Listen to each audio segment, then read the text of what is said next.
నమస్కారం. City news ముఖ్యాంశాలు.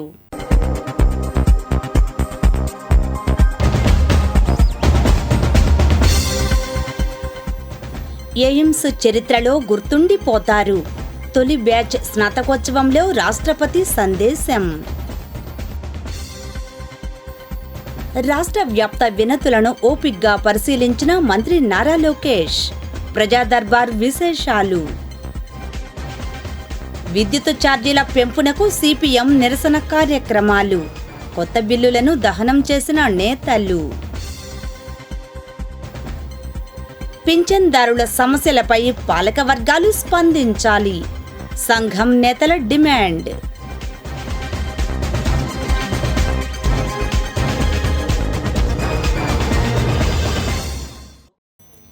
భారత రాష్ట్రపతి ద్రౌపది ముర్ము మంగళవారం మంగళగిరి ఎయిమ్స్ ప్రాంగణానికి వచ్చారు. వివరాలు ఇలా ఉన్నాయి. ఎయిమ్స్ స్నాతకోత్సవ కార్యక్రమానికి హాజరవడానికి ముందు ముఖ్యమంత్రి చంద్రబాబు రాష్ట్రానికి వచ్చిన రాష్ట్రపతి ద్రౌపది ముర్ముకు ఉప ముఖ్యమంత్రి కె పవన్ కళ్యాణ్తో కలిసి గన్నవరం విమానాశ్రయంలో స్వాగతం పలికారు. అనంతరం ద్రౌపది ముర్ము ఎయిమ్స్ క్యాంపస్కు చేరుకున్నారు. ఎయిమ్స్ మెడికల్ కళాశాల తొలి ఎంబీబీఎస్ బ్యాచ్కు డిగ్రీ పట్టాలను అందజేశారు. ఈ మేరకు రాష్ట్రపతి మంగళవారం నిర్వహించిన స్నాతకోత్సవంలో పాల్గొన్నారు. వైద్య విద్య ప్రాధాన్యతలను ఆమె వివరించారు.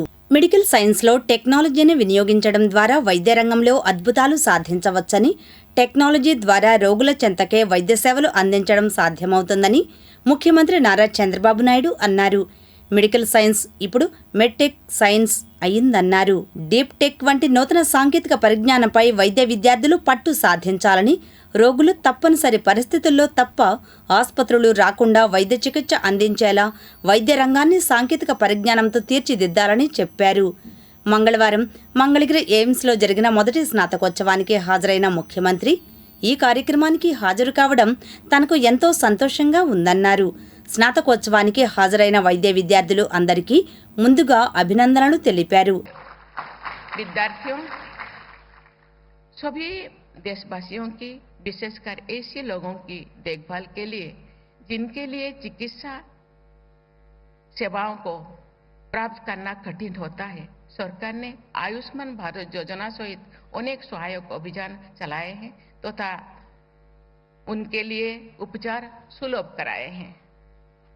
आयुष्मान भारत योजना का विस्तार करते हुए सरकार ने ये निर्णय लिया है कि 70 वर्षों और उससे अधिक आयु के सभी वरिष्ठ नागरिकों को उनकी आय पर ध्यान दिया जाए और स्वास्थ्य कवरेज प्राप्त होगा.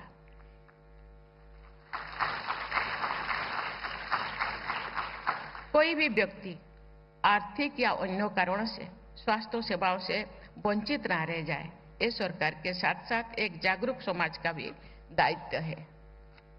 प्यारे विद्यार्थियों, देश के विभिन्न क्षेत्रों में कम खर्चों पर विश्व स्तरीय टर्सरी हेल्थ केयर उपलब्ध कराने तथा शोध और अनुसंधान को बढ़ावा देने के लिए बीते 10 वर्षों में अनेक एम्स स्थापित किए गए हैं.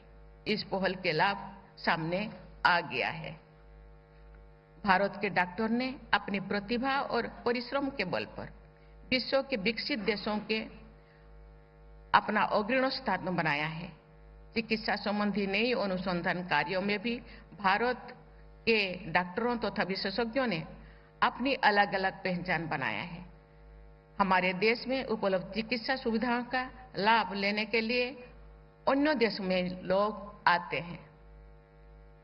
विश्व पटल पर भारत अफोर्डेबल मेडिकल टूरिज्म के एक प्रमुख केंद्र के रूप में ये विकसित हो रहा है. इस विकास में हमारे डॉक्टरों की प्रमुख भूमिका है. Recently you had some problems of water, all these things. In future you won't have any problem. Either water or approach roads or power supply or storm water and also anything for that matter. This is our top priority. We will do everything for building this institute, one of the most beautiful institute here. And also, this 10 acres, your management is trying to developed in Kolanakonda Research Block, School of Public Health, IIT, AIMS as a joint venture Medtronic Center they want to establish. And also I am requesting your director and faculty members. Now medical science has become medtech science. Medical and technology you have to integrate, then you can do wonders. That is the future, it is going to happen. Always I am thinking ahead of times. 25 years back or 30 years back, I promoted technology. Today we have reached to artificial intelligence. Now I am promoting deep tech in all walks of life, including in medical also. Then only we can serve better way, preventive health, real-time monitoring, finally curative. Whenever there is a need, patient has to come to hospital. Otherwise, no need to come to hospital. That stage you have to reach. That is possible only through technology. I am really thankful to Government of India. These are all in the Bifurcation Act. With a true spirit, they implemented not only All India Institute of Medical Science, one is Tribal University in Vijayanagaram. ఉండవల్లిలోని మంత్రి నారా లోకేష్ నివాసంలో 52వ రోజు ప్రజా దర్బార్ కొనసాగింది.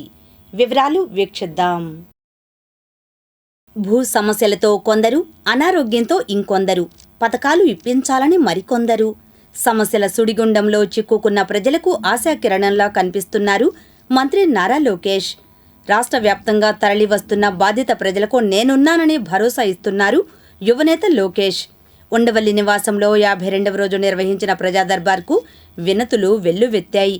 రాష్ట్రం నలుమూలల నుంచి భారీ ఎత్తున తరలివచ్చిన బాధిత ప్రజలకు మీకు అండగా ఉంటానంటూ లోకేష్ స్వాంతన కల్పిస్తున్నారు.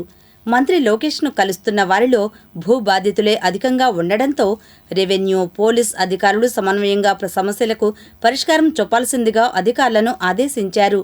బాధితులు మళ్లీ తనను కలవకుండా సమస్యలకు శాశ్వత పరిష్కారం చూపాలని లోకేష్ సూచించారు. నర్సరావుపేట సమీపంలో ప్రతిపాదించిన జాతీయ రహదారి అలైన్మెంట్ మార్పు చేయాలంటూ ప్రభావిత ప్రజలు ఎమ్మెల్యే అరవింద బాబుతో కలిసి వచ్చి లోకేష్కు వినతి పత్రం సమర్పించారు. చీరాల ఓడరేవు నుంచి నకరికల్లు వరకు 167A 4 లైన్ల జాతీయ రహదారిని NHAI అధికారులు 2022లో ప్రతిపాదించారు. ఇందులో అంతర్భాగంగా ఉన్న నరసరావుపేట బైపాస్ నిర్మాణానికి 3 ఆప్షన్లు ఇచ్చారు. ఇందులో నరసరావుపేట దక్షిణం వైపు బైపాస్కు ప్రతిపాదించిన ఆప్షన్ 3 వల్ల 5 గ్రామాల ప్రజలు పెద్ద ఎత్తున రైతులు నష్టపోవాల్సి వస్తోంది. రైతులకు తక్కువ నష్టం కలిగించే ఆప్షన్ 2ను అమలు చేయాలని ఆయా గ్రామాల ప్రజలు ఎమ్మెల్యే అరవింద బాబు నేతృత్వంలో మంత్రి లోకేష్ను కలిసి విన్నవించారు. కరోనా సమయంలో తన బిడ్డ వైద్యం కుదువపెట్టిన బంగారాన్ని తిరిగి ఇవ్వకుండా మేనమామ వేధిస్తున్నారని జగ్గయ్యపేట నియోజకవర్గం తోటచెర్లకు చెందిన గుమ్మడివెల్లి పద్మావతి ఆవేదన వ్యక్తం చేసింది. అంగన్వాడీ భవన నిర్మాణాలకు సంబంధించి బిల్లులు చెల్లించి ఆదుకోవాలని గుంటూరు జిల్లా వట్టిచెరుకూరు మండలం గారపాడుకు చెందిన మేస్త్రి గుంజి వెంకటేశ్వర్లో వినతిపత్రం సమర్పించారు. 2018లో ముట్లూరులో, 2 గారపాడులో మొదటి అంగన్వాడీ భవనాలు నిర్మించారు. ఇందుకోసం 30 లక్షలు వెచ్చిస్తే గత టీడీపీ ప్రభుత్వంలో 11 లక్షలు ఇచ్చారు. వైసీపీ వచ్చాక 5 ఏళ్లు తిప్పించుకొని 4 లక్షలు ఇచ్చారు. వైసీపీ రంగులు వేయడానికి మరో 6 లక్షలు ఖర్చు చేయించారు. చెప్పులరిగేలా కలెక్టర్ చుట్టూ తిరిగినా ఉపయోగం లేదు. అప్పుల పాలైన తనకు బిల్లులు చెల్లించి ఆదుకోవాలని విన్నవించారు. మీకు తెలుసా, ఇటీవల మరణించిన తబలా మేస్ట్రో ఉస్తాద్ జాకిర్ హుస్సేన్ స్వస్థలం ఏది? ఇటీవల మరణించిన తబలా మేస్ట్రో ఉస్తాద్ జాకిర్ హుస్సేన్ స్వస్థలం ముంబై. మంగళగిరి పరిధిలోని రత్నాల చెరువులో సిపిఎం ఆధ్వర్యాన విద్యుత్ బిల్లులపై తీవ్ర నిరసన కార్యక్రమాలు నిర్వహించారు. వివరాలు ఇలా ఉన్నాయి. ముఖ్యమంత్రి చంద్రబాబు నాయుడు తన ఎన్నికల ప్రచారంలో మేము అధికారంలోకి వస్తే కరెంటు ఛార్జీలు తగ్గిస్తామని చెప్పిన చంద్రబాబు నాయుడు అధికారంలోకి రాగానే 2022 నుండి 2024 వరకు ప్రజలు వాడుకున్న కరెంటు ఛార్జీలు వసూలు పేరుతో 15,000 కోట్ల రూపాయల భారాలను నిరసిస్తూ మంగళవారం రత్నాల చెరువులో సిపిఎం ఆధ్వర్యంలో మెయిన్ బజార్లో సిఐటియు ఆధ్వర్యంలో 1వ వార్డులో సిపిఎం ఆధ్వర్యంలో విద్యుత్ బిల్లుల దహన కార్యక్రమం జరిగింది. ఈ సందర్భంగా సిపిఎం సీనియర్ నాయకులు జేవి రాఘవులు, పి బాలకృష్ణ, సిపిఎం మంగళగిరి పట్టణ కార్యదర్శి వివి జవహర్లాల్ మాట్లాడుతూ జగన్మోహన్ రెడ్డి అధికారంలో ఉండగా కరెంటు ఛార్జీలకు వ్యతిరేకంగా బాదుడే బాదుడు అని పెద్ద ఎత్తున ప్రచారం చేసి గొడవ చేసిన చంద్రబాబు నాయుడు అధికారంలోకి వచ్చిన తర్వాత జగన్ బాటలోనే నడవడం సిగ్గుచేటని అన్నారు. ఈ కార్యక్రమంలో సిపిఎం పట్టణ నాయకులు ఎం శివచంద్రరావు, స్థానిక నాయకులు J Sivanarayana, K Venkateswararao, G Durgaprasad, B Swaminatha, J Bhargava, P Adinarayana, K Kumari, M Lakshmi, CITU నాయకులు T Venkateswararao, M Seetharamaiah, T Ramarao, Subbarao, Subrahmanyam, 1వ వార్డులో సిపిఎం నాయకులు K Nageswararao, K Venkateswarlu, K Ramesh తదితరులు పాల్గొన్నారు. మరి రోజు జగన్మోహన్ రెడ్డి, చంద్రబాబు నాయుడు తిట్టుకొని ఒకరికొకరు తిట్టుకుంటూ ఉంటారు. కానీ 1750 కోట్ల రూపాయలు లంచం తీసుకుంటే దాని మీద చర్యలు తీసుకోవాలని చెప్పి మనం కోరుతూ ఉంటే చంద్రబాబు నాయుడు నోరు మెదపడలేదు. కారణం ఏమిటంటే కేంద్రంలో నరేంద్ర మోడీ స్మార్ట్ మీటర్లు పెట్టడానికి ఆదానికి అనుమతి ఇచ్చాడు. ఆదాని ఇక్కడ ఒప్పందం చేసుకున్నాడు కాబట్టి ఆదానికి వ్యతిరేకంగా మాట్లాడితే చంద్రబాబు నాయుడు మళ్ళీ జైలుకి వెళ్ళాల్సి వస్తారు. భయంతో ఈ రోజున సర్దుబాటు ఛార్జీలకి ఈ విధంగా మొత్తం కూడా ఆమోదిస్తున్నటువంటి పరిస్థితి కనపడుతూ ఉంది. ఈరోజు మనం పరిశీలిస్తే ఈ కరెంటు ఛార్జీలు స్మార్ట్ మీటర్లో నరేంద్ర మోడీ దగ్గర నుంచి, జగన్మోహన్ రెడ్డి దగ్గర నుంచి, చంద్రబాబు నాయుడు దగ్గర నుంచి, పవన్ కళ్యాణ్ దగ్గర నుంచి ఈ నలుగురు కూడా ప్రజలపైన భారాలు వేస్తూ ఉన్నారు. ఈ స్మార్ట్ మీటర్ల ద్వారా 10,000 రూపాయలు మన మీద భారం వేసి అది నెలలా వసూలు చేసి 1,00,000 కోట్ల రూపాయల దాకా మన దగ్గర వసూలు చేయడానికి రంగం సిద్ధం కాబోతా ఉంది. ఆ స్మార్ట్ మీటర్లు అంటే ఈరోజు మన ఫోన్లో కరెంటుకి మన ఫోన్ వాడాలంటే ముందుగానే 500-600 వేసుకుంటే 2 నెలలు 3 నెలలు వస్తుంది. ఈ స్మార్ట్ మీటర్లు పెట్టిన తర్వాత మనం కూడా ముందుగానే డబ్బులు వేయాలి. దాంట్లో పొరపాటున అర్ధరాత్రి పూట డబ్బులు అయిపోతే ఇంట్లో కరెంటు పోతుంది. ఆ విధంగా ముందుగా మన దగ్గర డబ్బులు వసూలు చేసే విధంగా ప్రయత్నం చేస్తా ఉన్నాం. పెన్షనర్స్ డే సందర్భంగా మంగళగిరి మండల పరిషత్ కార్యాలయ ఆవరణలో వివిధ కార్యక్రమాలను సమావేశాన్ని మంగళవారం నిర్వహించారు. ఈ సందర్భంగా అసోసియేషన్ అధ్యక్షులు వి గోపిరెడ్డి, అసోసియేట్ అధ్యక్షులు బాపనపల్లి వీరాంజనేయులు, ప్రతినిధులు కె రంగయ్య, గద్దె గంగాధర్ మాట్లాడారు. ప్రభుత్వం అనే సమస్య ఇది ముఖ్యమైనది. ఏదో చెప్తారు అవినీతులు అవి ఇవి. మేము ఎరిగినంత వరకు ఎక్కడా కూడా ఒక పైసా ఆశించకుండా చేసినటువంటి అధికారులుగా వీళ్ళిద్దరిని మీకు పరిచయం చేస్తాం. ఏమాత్రం పైసా అవినీతి అనేది ఆఫీస్ కార్యక్రమం పరిచయం చేశాం. అందుకని మా మనసుకు నచ్చి వారు ఎంతకాలం ఉంటారో వెళ్ళిపోతారో తెలియదు.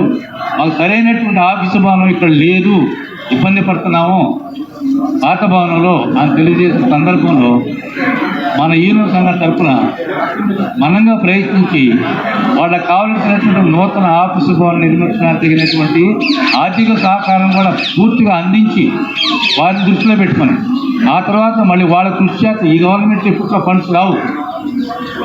అప్పుడున్నటువంటి కమిషనర్ గారు అంటే మరి సహకారం అందించి మన శ్యామ్ గారు, వారు సాయి గారు పెడతారు. మళ్ళీ మా పెట్టినటువంటి లక్షల్లో పెట్టిన పెట్టుబడిని మళ్ళీ వెంటనే వెనక్కి వచ్చింది. యాక్సెప్ట్ అంటే సమస్యలు ఉంటాయి కాబట్టి వెంటనే అవ్వలేదు.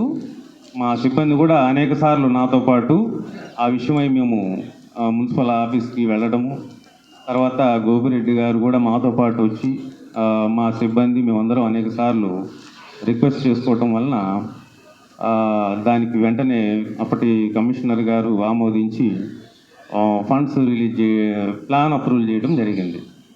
అయితే మరి కన్స్ట్రక్షన్ చేయాలంటే మరి కాంట్రాక్టర్ ముందుకు రావాలి కదా. అప్పట్లో బడ్జెట్ త్వరగా క్లియర్ అవ్వట్లేదన్న ఉద్దేశంతో పెట్టుబడి పెట్టలేదండి. ఆ టైంలో నిజంగా గోపిరెడ్డి గారు ఎంతో ఆఫీసు కన్స్ట్రక్షన్ పూర్తి అవ్వడానికి ఆయన ఒక సొంత పనిలాగా చాలా సహృదయంతో నేను పెట్టుబడి పెడతానని చెప్పి ముందుకొచ్చారు. ఆ విధంగా ఆయన అది కంప్లీట్ ఆఫీసు ఒక బాత్రూమ్ అనుకున్నదల్లా ఒక స్టోర్ రూమ్ ఏర్పడింది. ప్రహరీ లేదు, ఆ ప్రహరీ ఏర్పడింది. ఒక దానికంటూ ఒక మంచి కాంపౌండ్ వాలు అవన్నీ రావటం వల్ల మంచి లుక్ వచ్చిందండి. ఆ విధంగా చేయటంలో గోపిరెడ్డి గారి పాత్ర ప్రధానం. తుళ్లూరు మండలం హరిశ్చంద్రపురం గ్రామంలో రెవెన్యూ గ్రామ సభ జరిగింది. గ్రామంలో ఇనాము భూములకు సంబంధించి సుమారు 280 ఎకరాలు దాకా ఉన్నది. ఈ భూములను రైతులు గత 50 సంవత్సరముల నుండి అమ్ముతూ రైతులు మారుతున్నారు. వ్యవసాయం చేస్తూనే ఉన్నారు. కానీ గత కొంతకాలంగా రిజిస్ట్రేషన్లు కాకుండా రెడ్ మార్క్ పెట్టారు. ఈ విషయంపై రైతులు ఎండోమెంట్ అధికారి సిహెచ్ శవయ్య మాట్లాడుతూ దేవుడు భూమి ఎప్పటికైనా కొనకూడదు, అమ్మకూడదు అని పూర్తి వివరాలను తెలిపారు. అనంతరం రైతు మాట్లాడుతూ గత కొన్ని సంవత్సరాలుగా ఈ భూమి విషయంపై ఎండోమెంట్ అధికారులు కూడా అలసత్వం వల్ల రైతులు ఇబ్బంది పడుతున్నారు అని మాట్లాడారు. ఈ కార్యక్రమంలో రెవెన్యూలో భూములను రైతులు మరియు రెవెన్యూ సిబ్బంది, ఎండోమెంట్ సిబ్బంది పాల్గొన్నారు. ఎండోమెంట్ కమిషనర్ కలెక్టర్ కూడా డైరెక్ట్గా ఈ భూమిని ఎక్విజిషన్ చేస్తే చెల్లదు. ఎండోమెంట్ కమిషనర్ అనుమతితో జరిగినటువంటి క్రయ విక్రయాలు ఉంటాయి. ఇప్పుడు సిఆర్డీఏలో భూములు పోతున్నాయి. వాటన్నిటికీ ఎండోమెంట్ కమిషనర్ అనుమతులు ఇస్తున్నారు. ఈ భూమి సిఆర్డీఏకి మేము ఈ కారణాల వల్ల ఇస్తున్నామని.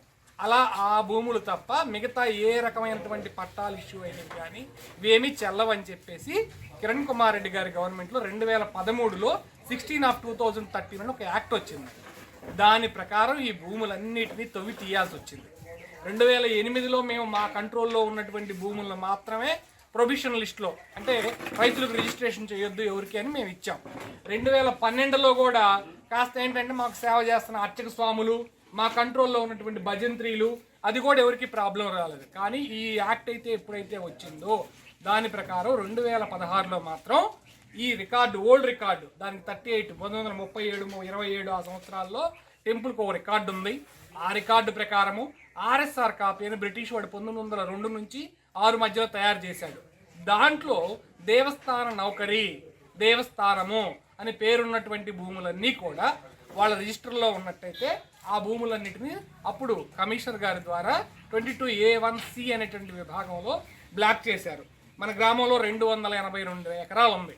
వడ్డమాన్లో ఒక 60-70 ఎకరాల దాకా ఉంది. వైకుంఠపుర గ్రామం, మద్దూరు, పెదకూరపాడు దాదాపు 800 ఎకరాలు ఆ స్వామిది బ్లాక్ అయి కూర్చుంది ఇప్పుడు. సరే, ఇది సమస్య. దీనికి మనం కొంతమంది అప్లికేషన్లు పెడుతున్నారు, ఎన్ఓసీలు వెళ్తున్నారు, కోర్టులకు వెళ్తున్నారు. ఏది వెళ్ళినా కోర్టు ద్వారా ఇప్పటికిప్పుడు ఇది అయ్యే సమస్య కాదు. సాధారణంగా ఏ రైతు కూడా ఈ యాక్ట్ ఉన్నంత వరకు దీని మీద గెలిచే సందర్భం అనేది దాదాపు జరగదు. ఆల్రెడీ 4-3 కేసులు ఎదుర్కొంటున్నా గుడి. సెకండ్ టైం కూడా వీళ్ళు తెలియజేయలేదు. దాన్ని చట్టం చేశారు. చట్టం చేశాక ఆ చేలో 10 మంది మారినోళ్ళు ఉన్నారు. 10 మంది మారినోళ్ళు ఉన్నారు. అది 2013లో యాక్ట్ ఏం చేశారంటే ఈ రోజు దాన్ని కొంతమంది దళారులు ఉపయోగించుకొని మళ్ళీ కొంత భూమిని కూడా, వేరే ఉన్న భూమిని కూడా పట్టా భూములుగా పుట్టించుకుంటే అది గవర్నమెంట్ దృష్టికి పోయినప్పుడు ఈ రోజు నుంచి చేసే పట్టా భూములు చేసే, ఈ రోజు నుంచి చేసే చెల్లవు అని వీళ్ళు పాస్ చేయమంటే కమిషనర్ ఏం చేశాడంటే ఆ రోజు నుంచి అన్నాడు. ఆ రోజే అక్కడ తప్పు జరిగింది. అంటే మీ చేతిలో ఏ లేదు. అదే దాని హిస్టరీ నేను మీకు చెప్తున్నా. అది అయిపోయింది. సరే, తీసుకెళ్తే దీన్ని చట్టం చేయాలంటే రాష్ట్రపతి పర్మిషన్ కావాలి. స్టేట్ గవర్నమెంట్ రాష్ట్రపతి నుంచి లెటర్ వచ్చింది. ఈ లోపు ఎలక్షన్ ప్రకటించారు. ఈయన ఆర్డినెన్స్ పాస్ చేశాడు. ఆర్డినెన్స్ పాస్ చేస్తే రెవెన్యూ వాళ్ళు ఖాతం చేయాలి. అది 6 నెలల్లో బిల్లు చేయాలి. ఈ జగన్మోహన్ రెడ్డి దాన్ని బిల్లు చేయలేదు. అది అట్లా ఆగిపోయింది. దీన్ని ఏది చేయాలన్నా కూడా ఇవాళ శాసనసభలో ముఖ్యమంత్రి చేయాల్సిందే. అక్కడ బిల్లు అయితేనే ఇది అయ్యేది. వాళ్ళు చేసిన కమిషనర్ చేసిన తప్పుకి ఇంతమంది బలైపోయారు. అది దాని స్టోరీ. ఈనాటి మంచి మాట. రోడ్డు ప్రమాదాల ప్రస్తావన వస్తే సిగ్గుతో ముఖం దాచుకుంటున్న నితిన్ గడ్కరీ, కేంద్ర రవాణా శాఖ మంత్రి. ఇప్పుడు దుగ్గిరాల సమాచారాన్ని వీక్షిద్దాం.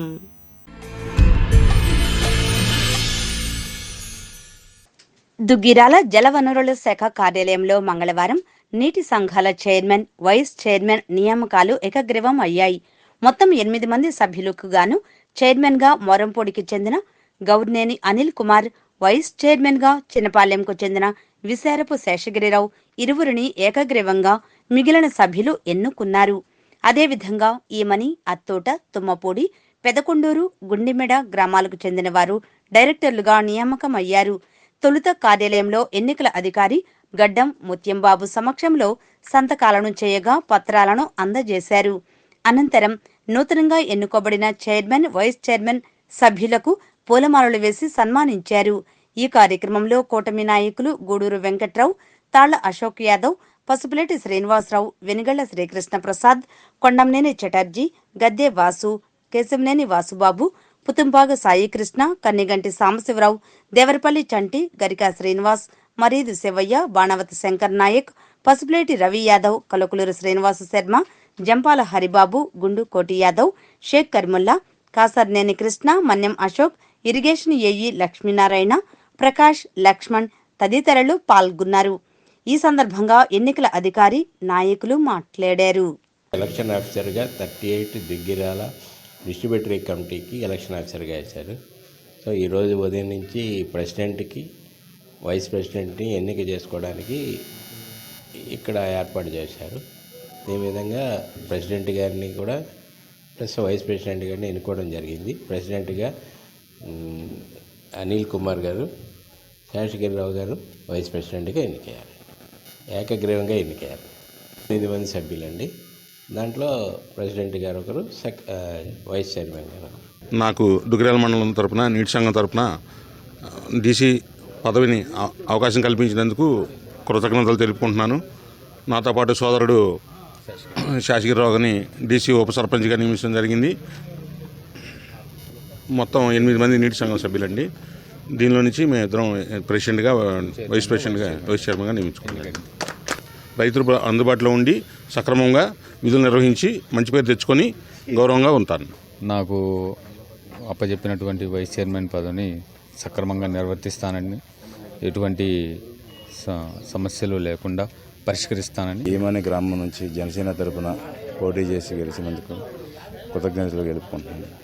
అవకాశం ఇచ్చిన ప్రజలందరికీ, గ్రామ రైతులందరికీ, అవకాశం ఇచ్చిన వాళ్ళందరికీ, ఏ కాలం మీద ఎలాంటి సమస్య ఉన్నా, రైతులకు ఎలాంటి సమస్య ఉన్నా అధ్యక్ష, ఉపాధ్యక్షులు ముందుండి సమస్య పరిష్కారం చేస్తూ, చిన్నవైతే వీళ్ళ స్థాయిలో పరిష్కారం చేస్తూ, పెద్ద సమస్యలు అయితే మా నియోజకవర్గ ఎమ్మెల్యే నారా లోకేష్ గారి దృష్టికి తీసుకెళ్ళి వెనువెంటనే పరిష్కారం అయ్యే విధంగా మేము అందరం కలిసి పనిచేసి సమస్య పరిష్కారం చేస్తామని సభాముఖంగా తెలియజేస్తా ఉన్నా.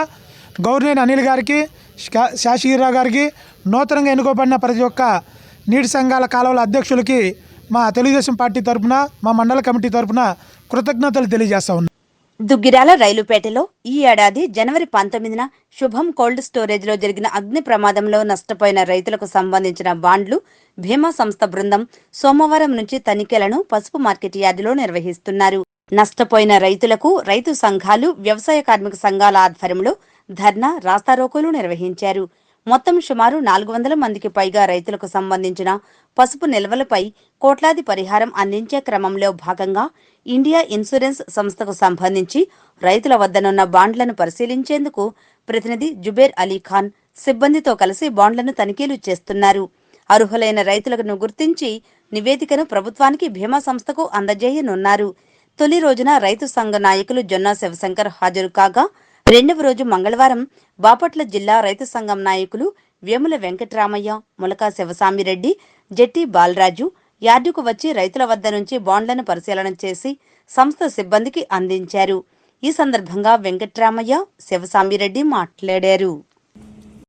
ఓకే, అంటే ఇప్పుడు దీని ప్రాసెస్ ఏంటి అసలు? ప్రాసెస్ నేను చేసి ఇలా రైతులు ఉన్నారు, ఈయన పలానా వ్యక్తి మేము వెరిఫై చేశామని ఇన్సూరెన్స్ కంపెనీకి సబ్మిట్ చేస్తాం. వీళ్ళకి చెల్లించాల్సి ఉంది అంతే.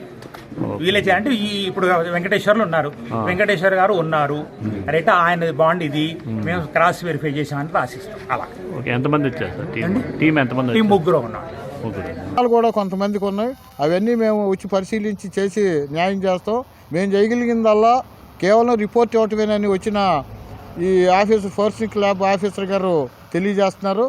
కాబట్టి మేము కోరుకునేది ఏంటంటే, ఇప్పటికే సంవత్సరం అయిపోతుంది, ఇంకా తాత్సారం చేయకుండా ఈ రిపోర్ట్ని ఆధారం చేసుకుని రైతులకి వెంటనే ఒప్పందం జరిగిన మేరకైనా ఆ రోజున 14,000 రూపాయలు పసుపు క్వింటాల్ రేటు ఉంటే మేము వెంటనే వస్తాయనే ఇతో వెంటనే ఇస్తారు, వెంటనే పరిహారం చేతికి అందుతుందనే సదుద్దేశంతో మేము 7,000కైనా ఒప్పుకోవటం జరిగింది. ఆ తర్వాత 5 నెలలు గడుస్తున్నా ఇంతవరకు రూపాయి దమ్ కాలేదు. రైతులు ఆవేదనతో ఉన్నారు.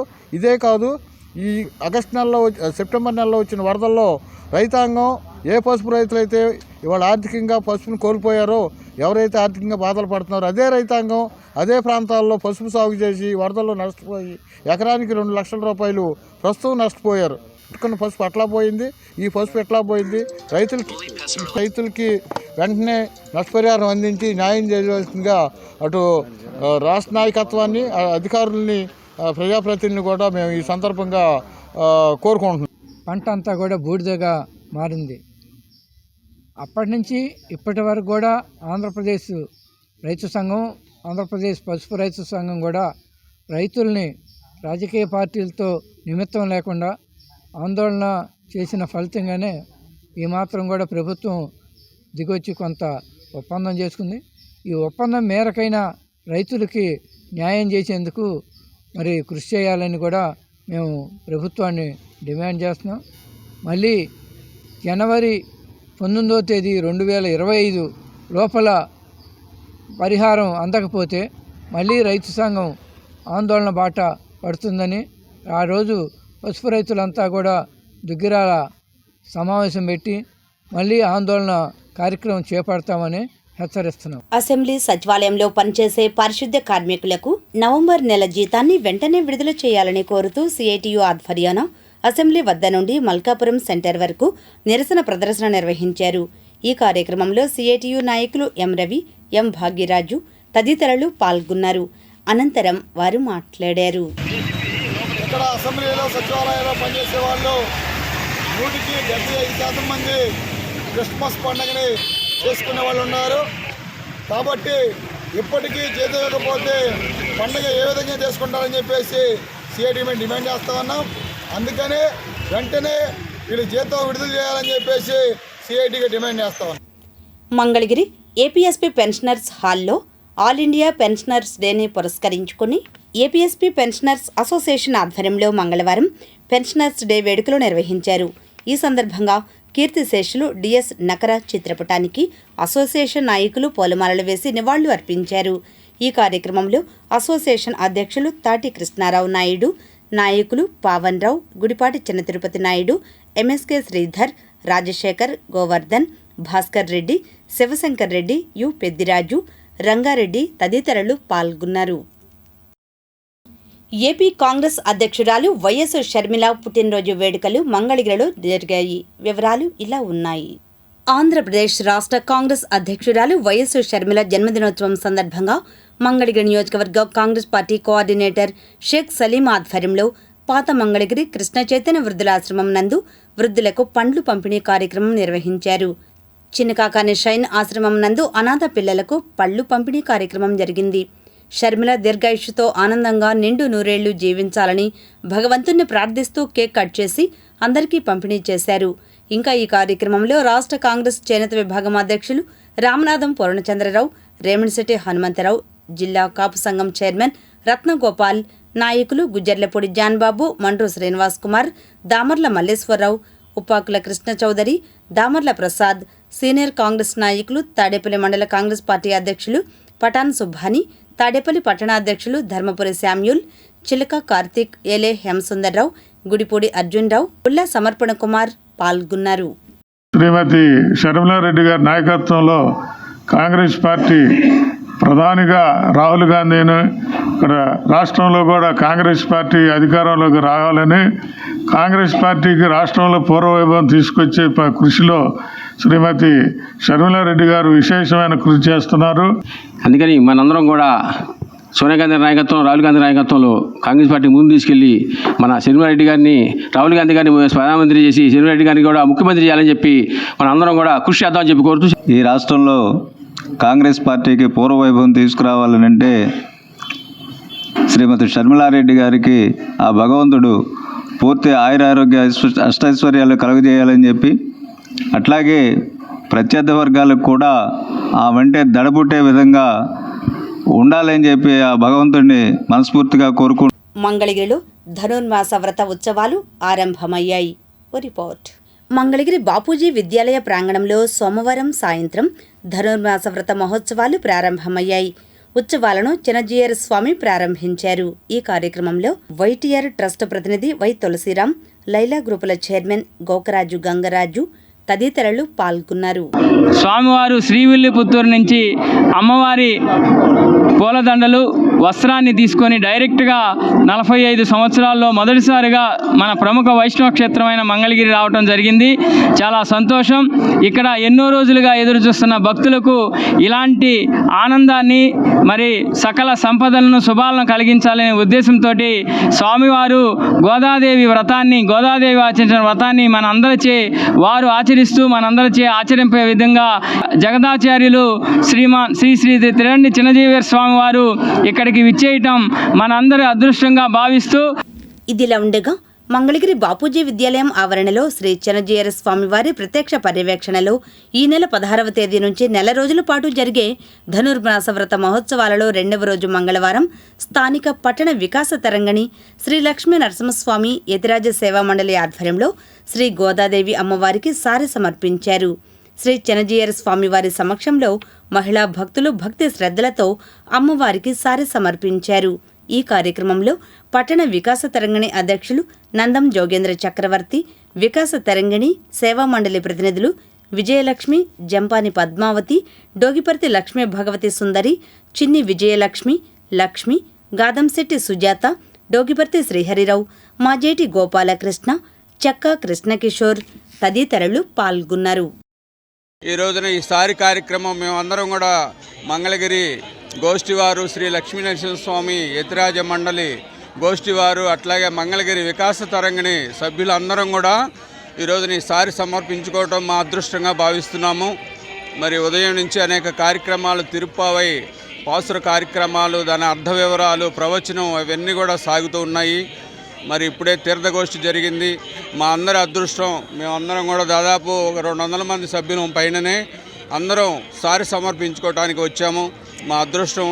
మరి అట్లాగే భక్తులు అందరూ కూడా ప్రతిరోజు ఈ కార్యక్రమాలను సేవించుకోవచ్చు. సారిని ప్రతిరోజు సమర్పించే కార్యక్రమం ఉన్నది. అందరూ వీక్షించి ధన్యులవ్వాలి.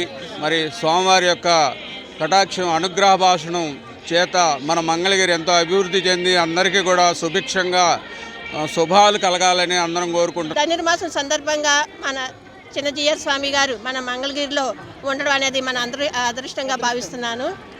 మరి ధనుర్మాసం స్టార్ట్ అయ్యి 2వ రోజున గోదాదేవికి సారే మంగళగిరి భక్తులందరితో కూడా ఇక్కడికి వచ్చి సారి సమర్పించుకోవడం జరుగుతుంది.